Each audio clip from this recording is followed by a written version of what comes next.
Lagi tepuk tangan yang meriah untuk Pak Ganjar. Terima kasih Pak Ganjar. Kalau tadi saya katakan Fajar itu mirip juga dengan Pak Ganjar, saya lanjutkan lagi. Kalau Fajar merekah, matahari bersinar cerah. Kalau Pak Ganjar sudah kasih kuliah, semua masalah menjadi berkah. Betul nggak? Kira-kira begitu Pak Ganjar? Iya, saya mirip-mirip Pegadaian ya. Semua masalah selesai. Baik, kita lanjutkan. Pak Ganjar tadi memberikan kesempatan yang luar biasa untuk para muda, khususnya mahasiswa Unpar, untuk terlibat, untuk berpartisipasi, mengambil bagian dalam membangun Indonesia ke depan. Kita masuk pada tanya jawab. Saya percaya baik dosen maupun juga mahasiswa punya banyak kepedulian, punya banyak ketertarikan, punya banyak kecintaan untuk bangsa ini. Kita punya waktu sampai jam berapa Ibu Sylvia? 11.30. Jadi masih ada waktu. Memang 1 jam itu terasa seperti 1001 malam kalau bersama dengan Pak Ganjar gitu ya. Baik, silakan para dosen atau mahasiswa, dan kalau saya katakan dosen dulu bukan berarti para mahasiswanya menjadi nomor 2 ya. Oh tapi bolehlah dosen dulu kan? Izin. Setuju nggak? Pak izin Pak. Mana? Kebiasaan saya penanya yang pertama harus perempuan dulu. Oke. Baik, perempuan. Ya. Perempuan ada di sini? Di sini? Di sana? Saya pilih di sana saja dulu, pojok. Silakan berdiri, silakan memperkenalkan diri, fakultas, jurusan, dan nama tentu, dan nomor anggota kalau punya. Baik, selamat pagi Bapak. Perkenalkan saya Gabriela Angelika dari Fakultas Teknologi Informasi dan Sains, jurusan Matematika. Matematika di Pak Ganjar. Namanya tadi siapa tadi? Gabriela Angelika, dipanggil Gaby. Gaby, panggilannya? Gaby. Pak Ganjar lebih tahu kalau nickname-nya itu Gaby gitu. Silakan Gaby. Ya, saya izin bertanya ya Pak. Menurut CSIS tadi, 54% pemilih adalah kaum muda. Sesuai dengan survei KPU pun yang saya dapatkan, pemilih 53-55%-nya adalah kaum muda, terutama khususnya seperti mahasiswa di sini adalah pemilih pemula. Dan di sini pemilih pemula pastinya belum pernah merasakan ataupun mengikuti pemilu dari tahun-tahun sebelumnya.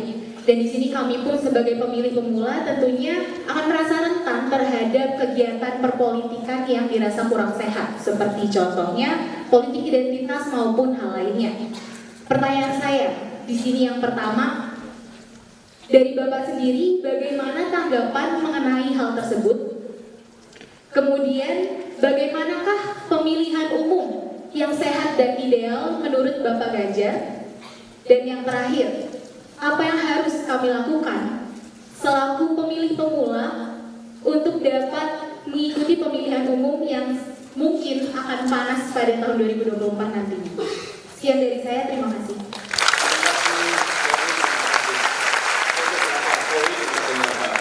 Pak Ganjar langsung menjawab. Oke, sekalian 3. Kiri, sekarang pojok lah, bolehlah. Silakan, Mas. Oh, nanti di tengah kiri saya ya, baru kanan. Sekarang gilirannya. Silakan menyebutkan, memperkenalkan diri dari fakultas dan prodi mana. Selamat siang kepada Bapak Ganjar. Perkenalkan saya James Alexander. Saya dari program studi Teknik Industri dari Fakultas Teknologi Industri. Namanya James Alexander. James. Okay. Untuk pertanyaan saya hari ini Pak, berhubung dengan topik tadi yaitu peran pemuda dalam masa depan politik Indonesia. Seperti itu, dan tadi diberitahukan bahwa anak-anak muda itu yang akan berperan kepada politik kedepannya. Nah, kalau untuk kami para mahasiswa sendiri itu sarana-sarana untuk kami bisa berpolitik itu lewat organisasi.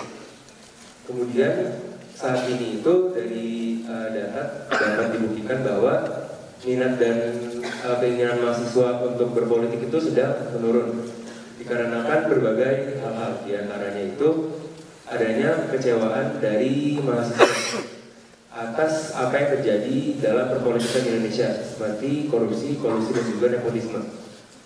Dan yang ingin saya tanya adalah pertama itu apa tanggapan Bapak dan juga solusi strategis dari Bapak terkait hal tersebut. Dan untuk pertanyaan yang kedua adalah bagaimanakah solusi untuk menumbuhkan kembali semangat para mahasiswa untuk dapat berpolitik ke depannya. Seperti itu. Sekian, terima kasih Pak. Baik, terima kasih. Ataupun juga membangun kembali antusiasme para mahasiswa untuk terlibat dalam politik. Satu lagi mahasiswa di tengah lah. Tadi kan sudah di sana supaya adil kan, ya. Sekarang di tengah. Silakan. Yang di depan lah dari tadi. Di depan sini aja ya. Silakan.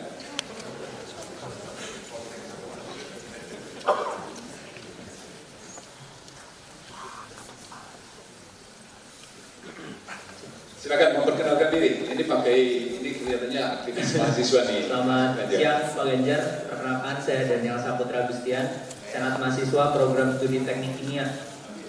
Nah Pak Ganjar, mungkin tadi nyambung sedikit dengan pertanyaan sebelumnya bahwa saya merasa tingkat minat mahasiswa atau anak muda masuk ke politik ini turun.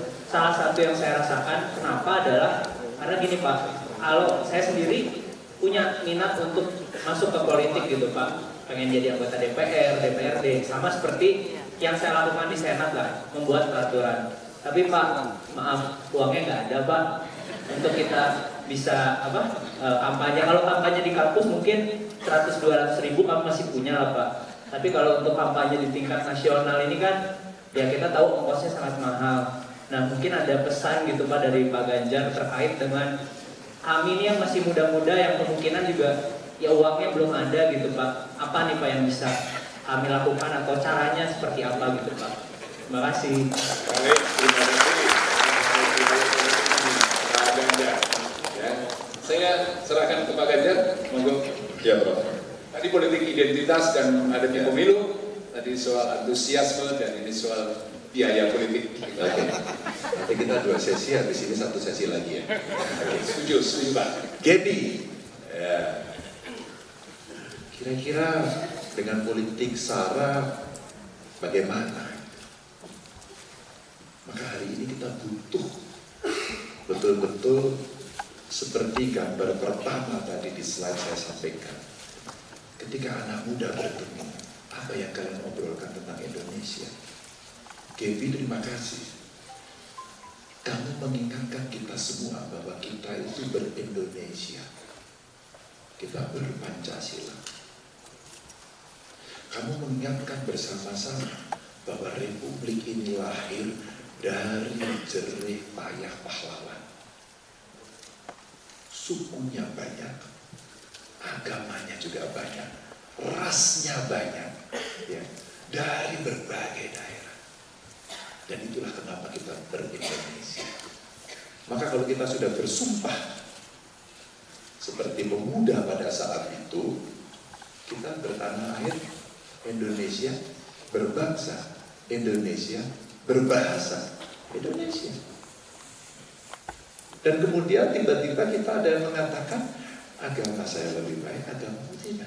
Suku saya lebih baik, sukumu tidak. Inilah yang kemudian hari ini mesti kita lawan. Tidak bisa kita biarkan. Tidak bisa kita biarkan. Maka yang dibutuhkan adalah speaker, bicara. Dan banyak sekali silent majority yang memang betul-betul dia silent. Hari ini ismenya berbeda, Prof. Maka ada cara bergerak sekarang yang sangat luar biasa. Paham baru yang namanya viralisme. Ya nggak sih? Viralisme itu sebenarnya cara silent majority bersuara. dengan medsosnya, dengan sesuatu yang dia bisa sampaikan dengan caranya. Apakah dia buat konten, ya enggak? Apakah dia buat tulisan, atau barangkali dengan still picture pun dia bisa lakukan. Kemudian dia akan masuk jejaring yang mana untuk menyampaikan. Maka saya sepakat dengan Gaby. Apa yang mesti kita lakukan? Yang mesti kita lakukan, kita berbicara, dan kemudian ya marilah kita berbicara gagasan. Marilah kita tidak berbicara pada suku, golongan, kelompok masing-masing. Mari kita biasakan menyepakati Bhinneka Tunggal Ika itu. Maka kita akan bisa masuk ke sana. Dan saya hari ini bicara sama kawan-kawan agar kawan-kawan muda juga bicara itu. Karena pasti kepentingan kita akan terusik ketika kita hanya berbicara satu kelompok kita saja. Oke, ya. Oke. Oke. Setuju? Kemudian apa yang harus kita lakukan? Saya mau melamar kamu, Gem.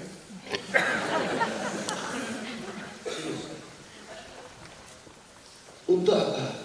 Yuk kita turun bareng, yuk ke lapangan, yuk. Yuk kita bicara, yuk soal kebangsaan, yuk. Yuk kita bicara, yuk problem-problem bangsa ini mesti kita selesaikan. Yuk kita duduk bersama dalam satu meja untuk mengkonseptualisasikan, untuk membuat bagaimana rencana teknokratisnya, sehingga kalau kemudian kita akan bisa melaksanakan itu.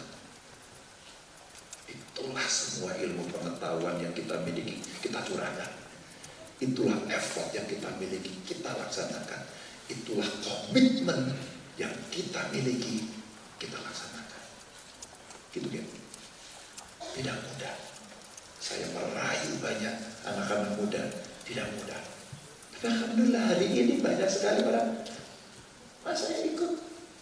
Ada teman dari Amerika datang pulang hanya ingin membantu saya. Terharu saya. Ada kawan-kawan saya tetap stay di luar negeri tapi saya mau bantu. Kenapa? Karena kita punya komitmen yang sama soal kebangsaan. Ini yang mahal, ini yang kita jaga, dan jangan sampai kita dipecah belah pada soal itu. Jadi, oke? Ya, Kamu siap sing-singkan lengan baju? siap. Serius? Habis ini ketemu saya.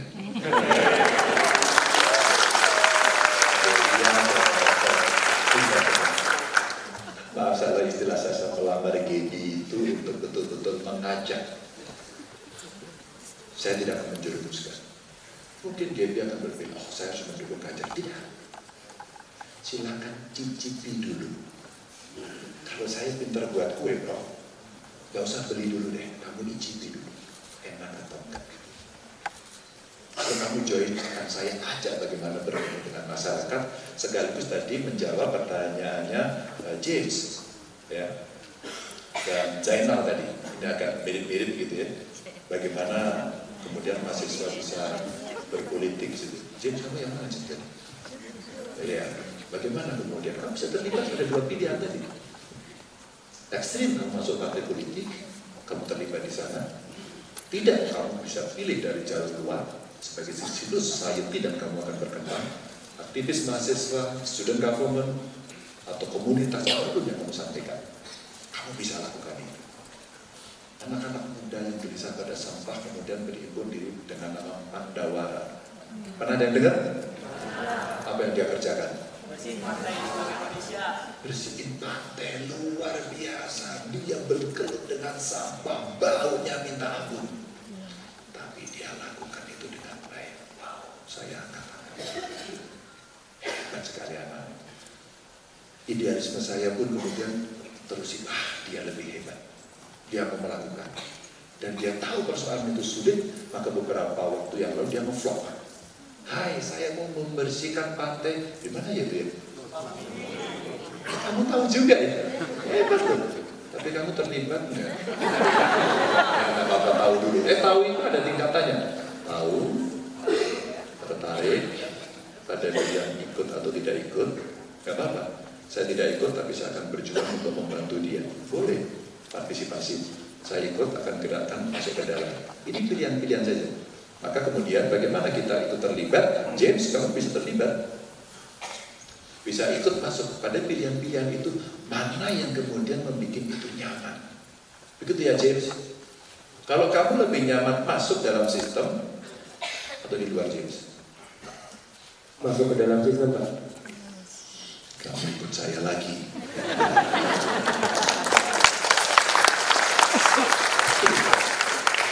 Tapi sekali lagi, saya tidak akan memaksa kawan-kawan untuk memilih. Tapi saya pengen James, Gaby tadi mencoba merasakan itu, nanti betapa beratnya, betapa tidak ringannya, betapa kemudian meritokrasi dalam sebuah sistem politik itu mesti dilakukan. Dan tidak bisa kemudian instan. Ada proses yang panjang. Saya lupa ya, di YouTube itu saya lihat ada anak Indonesia yang kuliah di Tiongkok. Maka dia sampaikan dengan bagus lagi, tidak akan pernah ada pemimpin di Tiongkok yang kemudian hanya karena popularitasnya kemudian terpilih. Dia mau masuk ke jabatan-jabatan politik dulu. Maka boleh disampaikan yang gambarnya Xi Jinping Anda boleh google. Contohnya, atau Obama Anda boleh google. Dia gabung partai politik, dia kemudian sama. Kita melihat dari tiga, ini sama-sama tiga-tiganya pernah di parlemen. Tiga-tiganya ke eksekutif. Ada jalur aktivisme yang kemudian didorong. Ya. Tentu mereka hebat-hebat semua. Saya baca bukunya Obama, saya baca bukunya Xi Jinping, saya baca bukunya tokoh-tokoh dunia gitu. Oh, mereka berproses seperti itu. Makasih ya, anak Indonesia saya lupa itu yang dia bilang, gak akan pernah lahir karena popularitas. Dia dikader. Dikader. Kadri, bahasa Prancis ya, kadri, bingkai. Dibingkai, maka kokoh. Dan tahapannya harus melalui dengan tahapan-tahapan naik anak tangga. Bukan mana lagi. Dan kemudian dia punya pengalaman yang luar biasa. Diujilah managerial skill, diujilah leadershipnya, diujilah interpersonal skill, communication skill. Apakah dia juga orang yang decisif? Apakah dia juga seorang yang decision maker yang bagus? Ujian itu hanya bisa dilakukan kalau kita berorganisasi.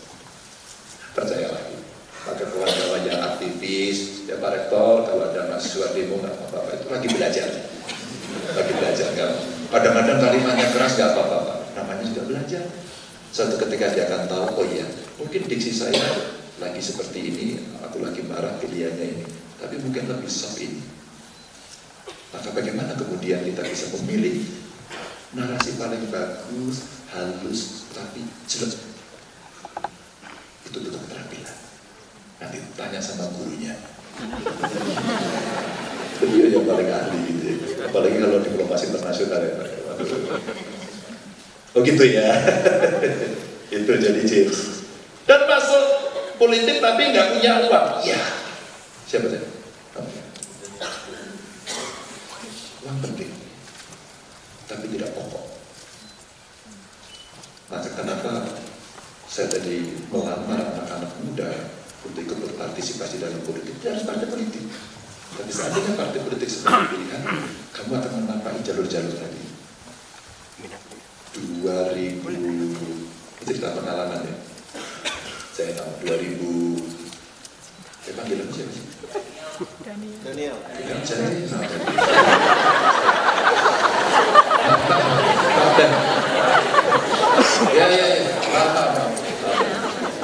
Panggilannya Dani. Saya malu. Daniel. Dan 2003 ada seorang anak muda, kira-kira usianya ya 30-an. Dia belum hafal sama sekali dari Solo. Tiba-tiba dia disuruh masuk menjadi anggota, bukan anggota, masuk caleg DPR RI lagi. Pakai nomor urut waktu itu, masih ingat ya? Dan anak itu dapat nomor urut 3. Dia nggak punya duit. dengan cara dia menggerakkan, ada sebenarnya yang disebut sebagai donasi. Di dalam undang-undang partai politik ada, di dalam undang-undang pemilu ada. Jadi mana yang boleh, legal, dan mana yang tidak. Dengan cara itu, ini sebenarnya sebagai amunisi untuk berjalan. Tapi ada substansi yang harus kamu sampaikan kepada masyarakat. Bagaimana kamu bertemu mereka, bagaimana berkomunikasi dengan mereka, kadang-kadang live in dengan mereka, atau menyerap, menghimpun, dan menyalurkan aspirasi. Yang biasanya nanti kalau dikonseptualisasikan akan menjadi bahasa populernya janji politik. Prof, itu ilmunya pasti banyak ya Prof yang mendekati orang ya untuk komunikasi politik. Kamu fakultas apa? Oke. Anakku juga teknologi industri sama ya, teknologi industri. Tapi boleh kan Prof? Iya. Boleh kan Prof? Sebenarnya dia ya ikut ekstrakurikuler, kemudian yang dosen ilmu politik kasih lah gimmick-gimmick, ilmu-ilmu gitu bisa kan? Kursus lah kursus. Kamu lebih nyaman kira-kira kalau mau kursus politik singkat ke apa namanya guru besarmu atau ke saya? Ke saya. Maaf. Ke saya. Pilihanmu benar. Praktisi, Maya praktisi.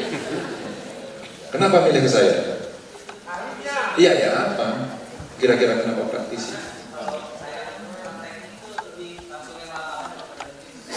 Oke. Mohon maaf Pak, ini mahasiswa. Sabar Pak, Bapak jangan terlalu risau.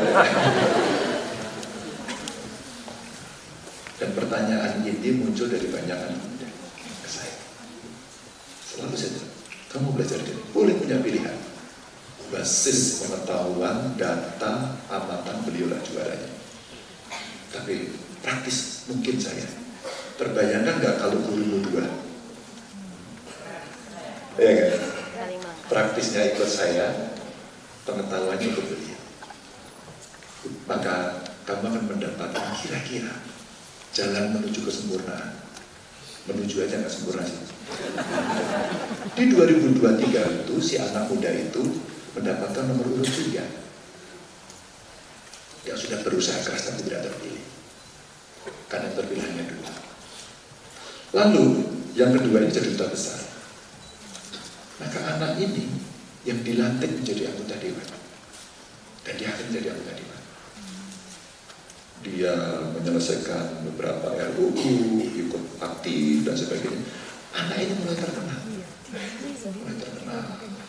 Terus kemudian ditugaskan memimpin pansus, menjadi pimpinan komisi, banyak sekali penugasan. Sampai akhirnya dia masuk pada pemilihan yang kedua, dia ikut lagi. Dia sudah dapat nomor lebih baik. Dia. Kalau kontestasi lagi, terpilih lagi. Periode pertama dia lebih nyaman. Yang ada adalah ketekunan dia ketemu masyarakat. Satu persatu, ketemu kelompok masyarakat. Siap untuk berdiskusi, siap untuk mendengarkan, siap untuk mendapatkan masukan. Dan dia belajar betul. Anak itu namanya Ganjar Pranowo.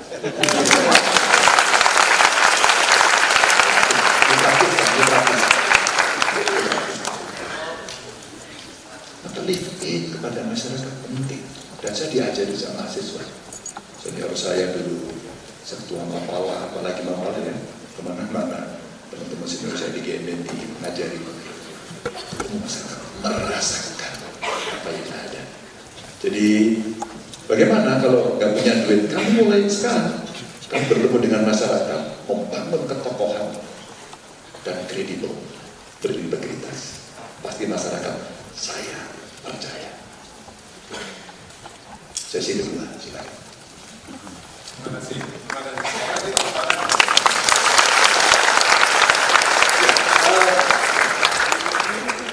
Kita masih punya waktu ya 10 menit ini tinggal. 10 menit lagi ya 2 saya kalau gitu.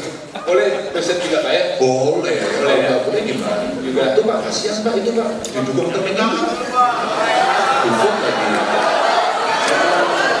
Ya udah, juga di sana. Di sana Nanti boleh nanya saya setelah ini Pak. atau ini kan silakan. Siapa? Pak dosen dulu boleh. Silakan di situ dulu. Ya, dua. Ya. Oke, Silakan. dulu. Udah semangat banget. Pakai aplikasi lagi, ada yang gini, ada yang gini. Selamat datang Pak Wong di ITB. Ya, Pak Tunggu sangat. Ya, inisialnya GP Pak. Inisialnya GP Pak. Silakan. Perkenalkan Nanti salah satu Pak dosen ya, atau Bu dosen. Ya, nanti Mas Pius. Oke, Bill.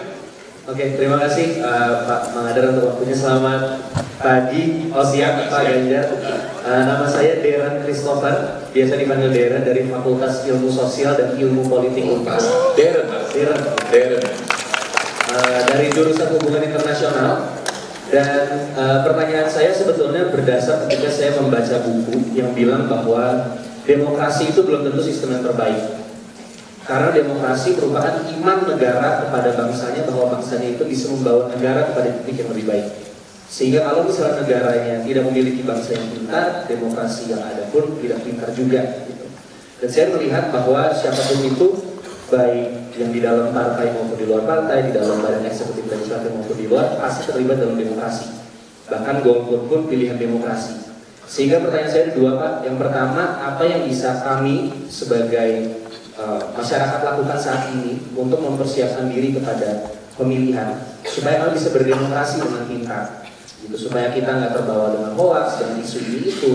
Dan pertanyaan kedua adalah kira-kira dalam pemikiran Pak Ganjar sendiri, apa yang dapat pemerintah lakukan, mungkin dari segi pendidikan maupun dari segi misalnya media, untuk bisa membangun demokrasi yang pintar ini untuk kita semua. Kira-kira itu pertanyaan. Terima kasih. Terima kasih. Kecerdasan, demokrasi yang cerdas, yang dewasa, yang smart, begitu. Dan juga para pemilih ini perlu memiliki kecerdasan untuk juga membangun sistem demokrasi yang semakin dewasa. Kurang lebih begitu ya? Betul. Lalu pemerintah kira-kira bisa melakukan apa? Mau lanjut dengan Pak Pius Prastio, monggo.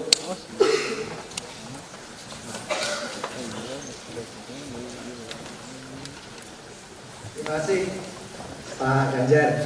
Saya juga mahasiswa Pak. Tahun 84.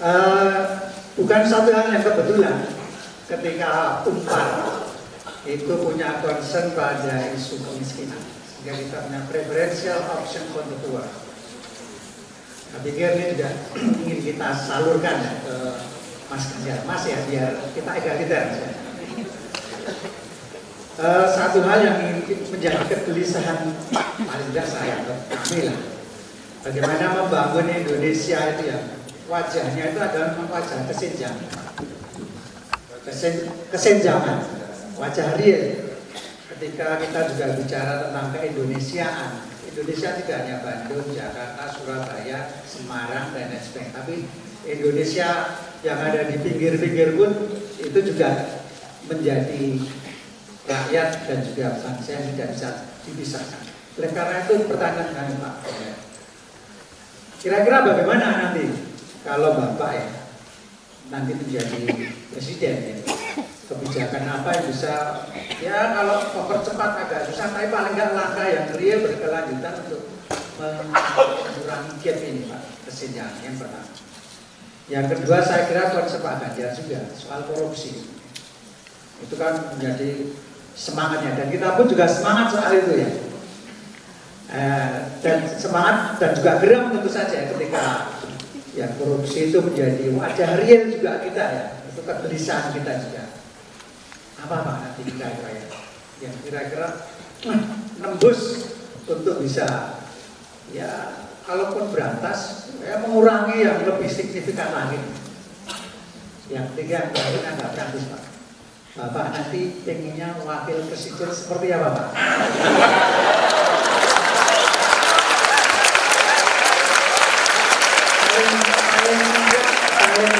kriterianya, nggak usah sebut nama.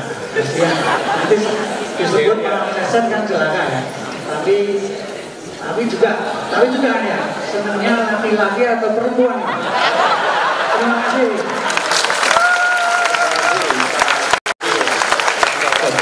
Ya, saya kira sangat jelas. Monggo. Saya panggilnya Pak Prasetyo. Mas Pius. Pius atau Mas Pras? Jawa amat Pak. Ya panggilannya siapa? Oh Pak Pius. Aduh panjang amat Pak. Oke, terima kasih. Darren dulu ya. Persiapan masyarakat untuk memilih pemerintah membangun demokrasi yang pintar seperti apa? Darren tadi mana? Darren? Baik, pertanyaanmu keren. Kelihatan kalau anak HI. Maksudnya belajar politik juga, gitu ya. Pertanyaannya bagus sekali. Betul. Politik itu mesti disampaikan secara rasional. Ada data, ada fakta, ya, ada track record, dan ada ukuran konsistensi. Maka rakyat kemudian menjadi rasional. Kenapa ada data dan fakta? Maka kalau ada data dan fakta, kira-kira ya, kalau seorang politisi ingin menyampaikan sesuatu dan mengajak masyarakat bisa satu aja namanya, menilai. Maka sebelum kemudian teman-teman terlibat dengan pengetahuan data dan fakta, maka teman-teman punya kemampuan untuk menilai. Simpel kan? Rasional. Tapi betul. Saya lupa persisnya, tapi waktu itu kalau nggak salah Prof. Budiono, yang kelak kemudian beliau menjadi Wapres. Kalau nggak salah pidato pembukaan guru besarnya itu, kalau nggak salah ini, menghubungkan dua indikator. Apakah demokrasi bisa maju dengan ekonomi? Dalam hari ini, pendapatan masyarakat. Kalau nggak salah itu, mungkin kalau nggak salah saya diluruskan. Jika pendapatannya rendah, kemudian masuk dalam demokrasi, potensinya apa? Money politik kan? Betul ya? Money politik. Kalau tidak rasional, maka ada cerita fitnah. Saya mencoba membedah. Apa-apa yang terjadi umpama in case Pak Jokowi itu. Ini Pak Jokowi menarik kenapa selalu kalah di Jawa Barat ya? Saya bedah. Ternyata hampir semua yang saya katakan di masyarakat, bukan saya katakan di masyarakat, yang saya lihat di masyarakat, mereka mengatakan, saya mendapatkan feedback bagus. Dulu Pak, itu ada namanya tabloid Obor Rakyat, kalau masih ingat. Ya, yang ingat berarti sudah agak senior. Anak muda pasti nggak tahu, tapi kalau googling tahu. Di Obor Rakyat itu fitnahnya Jokowi PKI. Jokowi non-muslim dan sebagainya lah ceritanya. Dan itu orang tahu sebenarnya secara rasional kalau Jokowi PKI berarti dia kan PKI balita. Masih 4 tahun saat itu. Jelas itu hoax, tapi dipercaya karena tidak rasional. Dan orang yang mengerti tidak mau bantu menjelaskan, maka tidak ada pendidikan politik. Ini urut-urutannya. Bro, saya begitu dulu masuk Partai Sejarah Mahasiswa, lulus, terus kemudian saya merantau ke Jakarta, terus kemudian bertemu dengan para pengurus partai. Saya direkrut untuk masuk badan diklat partai di PDI Perjuangan. Terus kemudian ngajar seluruh Indonesia, disuruh ngajar, advokasi kelembagaannya, materinya dan seterusnya. Akhirnya saya diminta ngajar soal komunikasi politik. Ini ceritanya aja. Maka pada saat itu yang kita lakukan adalah itu, membeberkan data, fakta untuk menunjukkan saya kan harus menyampaikan kepada publik. Botol ini hijau. Tapi ketika kemudian dalam politik praktis dikatakan botol ini putih, dan semua mengamini itu putih. Akhirnya yang terjadi apa? Hoax. Dan hoaxnya dipercaya tanpa ada kelompok dari masyarakat yang punya kemampuan untuk menjelaskan dan melakukan koreksi. Maka akhirnya ke sana terus. Menggunakan data dan fakta untuk menilai. Gampang pun tidak. Kalau sudah senang dalam politik pilihannya, tahu nggak, Bu? Seperti orang jatuh cinta, susah dinasihati. Benar ya? Ini yang terjadi. Maka kalau kemudian bagaimana? Apakah pemerintah punya program? Bukan pekerjaan pemerintah saja, tapi pekerjaan partai politik. Alkisah dalam undang-undang partai politik itu ada fungsi pendidikan politik. Di samping agregasi, di samping sumber rekrutmen kader. Sumber rekrutmen kader politik disiapkan. Maka seorang mahasiswa yang belajar di Tiongkok itu menyampaikan, dia mendapatkan penugasan dari bawah ke atas sampai puncaknya, sehingga dia punya experiences yang bagus sekali. Oh, ini cara memecahkan ini. Maka Pak Bias, bagaimana soal kemiskinan? Sama. Ketika kita punya data, punya fakta, mengerti, punya pengalaman, oh iya, prioritas. Affirmative action, prioritas. Bagaimana mengedukasi? Jadi Darren, pengalaman eksekutif legislatif begitu. Kalau kita mau seremban, saya sering ngajak 3 kelompok. 1 kelompok perempuan, kami butuh afirmasi. Kalau nggak ada afirmasi, ketinggalan terus. 2 penyandang disabilitas agar semua mengerti ketika mengambil keputusan harus setara. 3 kelompok anak-anak. Nah, inilah di antara ketiga ini mahasiswa kita libatkan agar mereka nanti bisa mengerti untuk mau terlibat. Buat saya itu pendidikan politik. Saya tidak terlalu banyak tertarik. Yang tertarik nanti protes di belakang. Tapi saya harus menjelaskan. Oke, nggak apa-apa, harus sabar karena kita punya kewajiban untuk melakukan pendidikan politik. Maka sabar. Maka istilah saya tadi, Anda tertarik, Anda butuh mental, gabung yuk. Anda belajar di situ yuk. Anda rasakan dulu yuk. Apakah kemudian ini akan bisa mendapatkan insight yang lebih banyak ketika kemudian kita harus belajar politik dengan praktis. Kalau ujian tergantung beliau ya Pak ya. Teorinya seperti apa. Boleh juga loh Prof, umpama teman-teman yang jurusan politik ini disuruh magang ke partai politik, ke pemerintah, sehingga 1 mata kuliah digantikan dengan magang. Merdeka belajar. Saya waktu itu melakukan dan banyak mahasiswa visit, 1 semester digantikan 2 minggu. Sayangnya satu aja, pada saat dia selesai, dia masuk ke fakultasnya, diuji oleh dosennya. Saya sampaikan sama dosennya, izin Prof, seharusnya ujinya bareng sama saya. Sehingga kawan-kawan ini akan mendapatkan insight yang lebih banyak. Percayalah gitu. Silahkan kalau magang sama saya, terbuka mulai detik ini. Ya, sehingga kalau ada data, ada fakta, bagaimana mereka menilai, nanti akan ada kepintaran politik dan independensi. Mau disogok enggak, saya tidak bisa disogok sama dia. Karena dia selama berpolitik itu isunya begini. Dia tidak membawa agenda anti korupsi. Dia kemudian membawa politik yang lain, model-model yang tidak mengenakan kita. Anda punya sikap, dan itu ideologis, dan itu idealisme. Dan biasanya kalau lebih mapan dari ilmu pengetahuan, pendidikan, termasuk ekonominya, agak sulit diganggu gitu. Tapi ketika enggak, udah deh, kita juga nggak jelas kok, terima aja uangnya. Nah ini proses yang sekarang menjadi tantangan. Pak Pius, kemiskinan dan kesejahteraan soal prioritas menurut saya. Tapi di sisi yang lain saya juga mengajak ilmuwan semuanya. Ya sudah kita gedein anggarannya. Ya sudah kita prioritaskan pada pendidikan. Ternyata dari keluarga yang tidak mampu rata-rata, Bapak Ibu teman-teman, kalau dia pendidikannya bagus, relatif ekonominya bagus. Karena dia punya ya saya sendiri.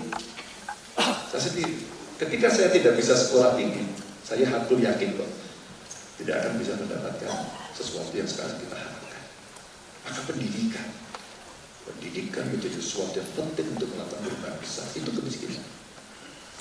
Kalau satu keluarga miskin, kita afirmasi harus ada 1 sarjana. Setuju nggak? Setuju nggak?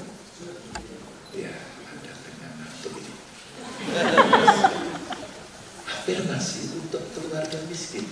Maka kalau merefer pada tadi Pak Pius, ada pendidikan, kalau kita mau bicara dia, orang itu mesti, negara itu mesti hadir pada apa? Sekolahnya mesti gratis. Ya kan? Terus kemudian soal problem kesehatannya mesti dibereskan. Angka kelahiran, angka kematian ibu melahirkan, angka kematian balita sehat dulu. Maka begitu dia sekolah, ada stunting semuanya, pendidikannya bagus. Ya.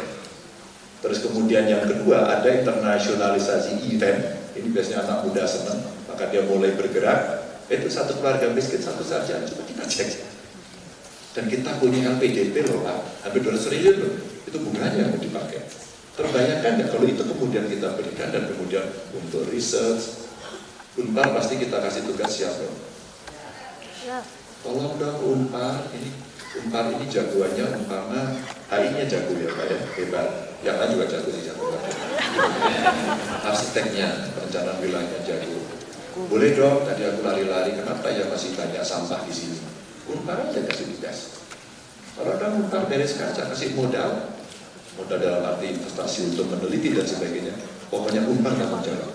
Kalau enggak Unpar yang gagal, gitu kan? Namanya menarik kan? Pasti dijalin. Ini contoh saja. Sampai kemudian kita bisa mendorong kepada ini Pak. Yang kemiskinan itu sampai orang tua loh Pak. Jangan sampai yang sudah senior citizen ini kemudian terabaikan. Hidupnya susah, maka mesti dijamin. Karena kalau mereka terjamin, mereka bahagia, angka harapan hidupnya pasti akan naik. Tapi saya juga merefer ke sini, Pak Pius. Kalau kemudian kita coba dorong ini mesti dilaksanakan, ya, ini mesti berjalan. Di tengahnya bukan tanpa masalah, ada masalah. Kalau mau melayani nggak berintegritas, maka disogok. Kan anti korupsi mesti jalan. Tapi nggak bisa kan Pak hanya dengan penegakan, maka dengan pencegahan. Suatu ketika ada hari anti korupsi, tiba-tiba orang datang ke saya, maksudnya staf saya, mereka menyampaikan kepada saya bahwa apa yang mesti diharapkan Pak Ganjar dari acara kita upacara Pak besok, jangan dong masuk upacara, buatan panggung, cari anak muda, suruh demo. Saya latih demo Pak Rektor, anak-anak SMA, kami pidato tentang anti korupsi, diseleksi, audisi, akhirnya ada 6 kelompok, dan dari 6 kelompok itu apa yang terjadi? Mereka semua nuding menyalahkan pemerintah, jadi menuding pajak pemerintah. Dan saya senang karena mereka bisa mengekspresikan dirinya, akhirnya dia tahu. Maka sikap korupsi jadi penting. Setelah itu apa yang menginspirasi Pak Pius? 35 bupati wali kota saya minta duduk satu meja, saya undang KPK dan saja pendidikan anti korupsi sejak mereka belajar sebagai siswa.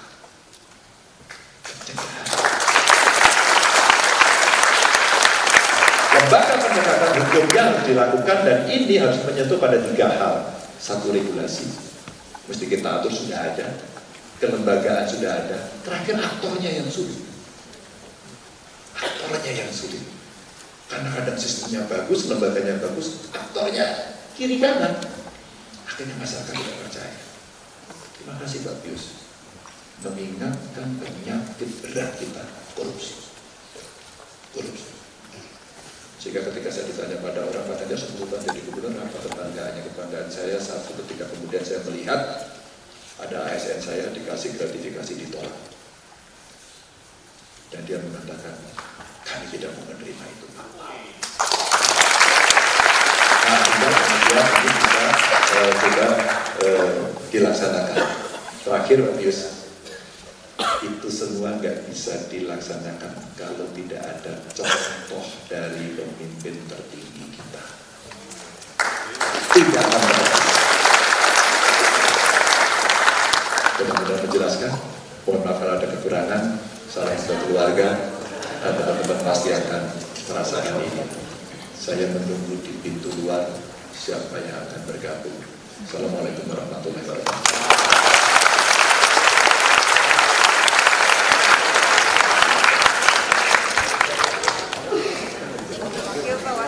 Bapak ini pertanyaan kayak wartawan, setiap tanya siapa cawapres. cawapresnya harus satu visi, satu misi dengan saya. Semuanya harus membawa isu anti korupsi karena ini soal integritas. Ya. Dan kedua, siap melayani masyarakat dengan 3 hal, mudah, murah, cepat. Maka yang beredar di seluruh media itu semua dekat dengan saya. Tinggal suara Anda yang kita butuhkan. Oh, terima kasih penanyanya. Tadi kan ada 5. Boleh nggak semua penanya naik ke panggung? Jadi, James, Daniel, Gaby, James, Zainal, Darren, dan Matius. Pak Pius yang paling muda ya? Paling muda Pak Pius. Saya punya buku. Buku ini ditulis oleh Yang paling Kompas. muda jalan paling cepat. Dan ini kira